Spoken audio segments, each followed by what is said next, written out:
Hey, Al Williamson here. I am so excited. I'm going to see you pretty soon. Hey, I want to ask her a question that keeps coming up. People ask, is it too late to get involved with Airbnb and short-term rentals?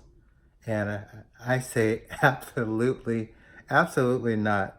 Like, I have a daughter who's 8 and 16. All they know is Airbnb. If they're thinking about going somewhere overnight, all they think about is Airbnb. That's their first instinct. It's something that's a part of the sharing economy. That trend is just going to keep growing. It's not going away. So it's time for you to get involved and to learn more, definitely, and think about diversifying any of your holdings. At this time, there's just no excuse not to have at least one Airbnb in every multifamily that you have. So let's talk about it real soon. I'm so excited to see you. Let's take some more questions then.